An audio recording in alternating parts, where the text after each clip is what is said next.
there! Okay, so this video is about a move that's sometimes called a hand flower, sometimes called lotus hands. I feel like there's another name for it too, but it's not coming to my mind. So if you have heard another name for this move, let us know in the comments on our Facebook group. So a hand flower looks like this. And it kind of looks like, it's really cool. It looks like almost an illusion. Like, how are you moving your hands like that if you do it really quick? Sorry, I'm gonna take out my watch. It's being weird with this move.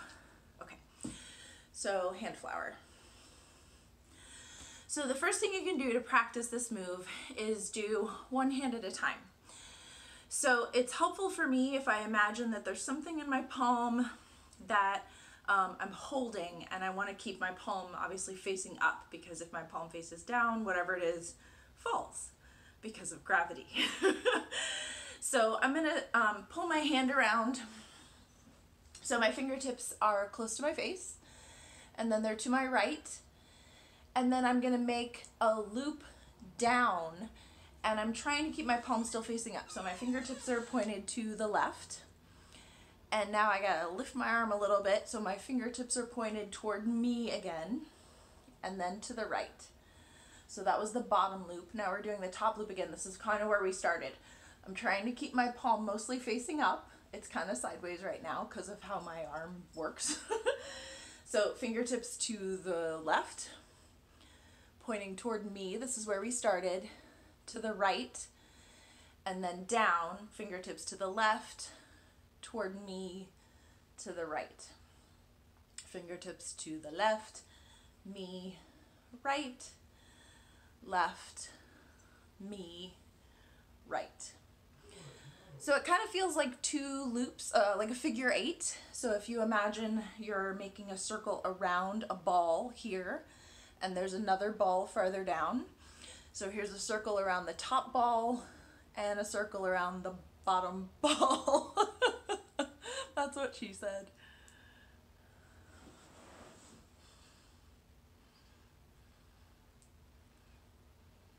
Cool. So just doing this movement, you can think of it like a figure eight, or like you've got a candle in your palm and you're trying to keep the candle up.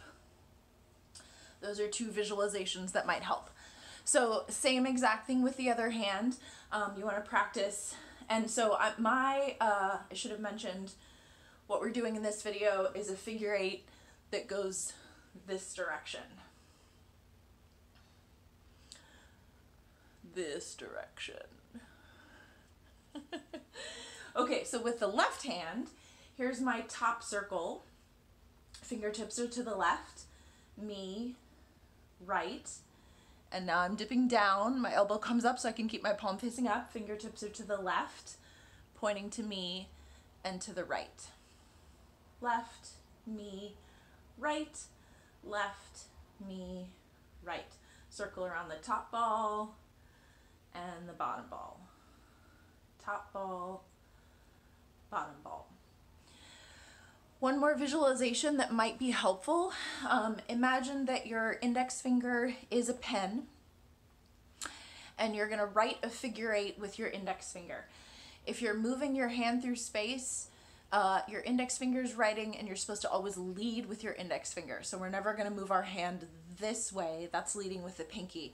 We're always gonna be moving our hand leading with the index finger, or leading with the thumb, I guess you could think of it. I think of the index finger.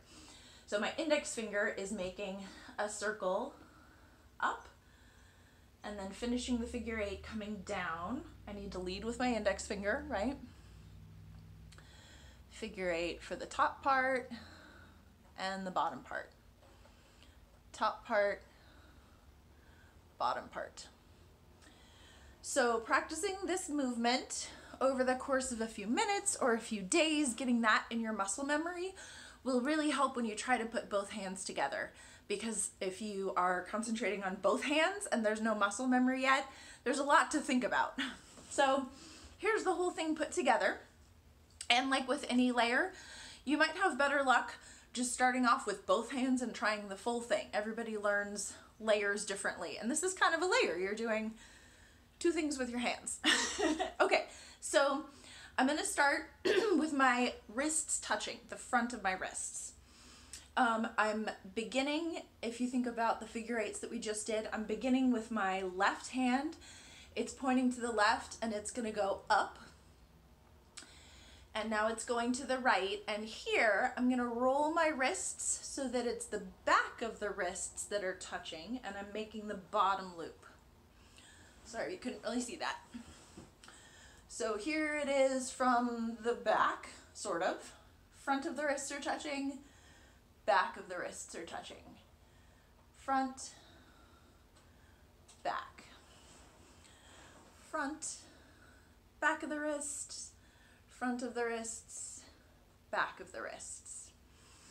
So it's helpful to me to, when I slow it down, if I'm practicing this movement, it's helpful for me to think about really carving through space with whatever hand is leading, and then the following hand really should occupy only that space that you just carved. So front of the wrists, if I'm circling my figure eight this direction, it's my right hand that's leading. So I'm trying to really follow with the left hand through that same space that my right hand just occupied. Front of the wrist together, front of the wrist still together.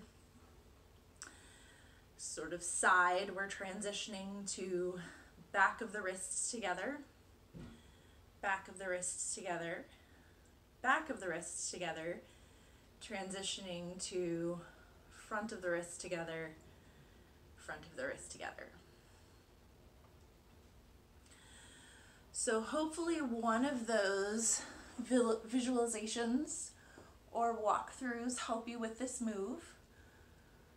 It's kind of a more complicated one for most folks. I remember taking a workshop in Texas and somebody asked about hand flowers at the end, and we all sat down, and for about half an hour we were all trying to work through that movement. So it's kind of tough.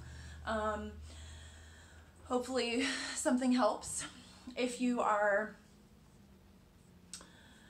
inclined to want to go the opposite direction, so your hand flower goes this way, this is the opposite figure eight as what we were just doing, then it would just be your left hand that's leading and your right hand is following. I hope that's helpful. We can talk about this in class too in person, if that would be helpful. It's one of those sort of additional moves that's just fun to throw in. So yeah, let me know if that was helpful, and post a little video of your hand flowers in the comments if you're so inclined. Bye!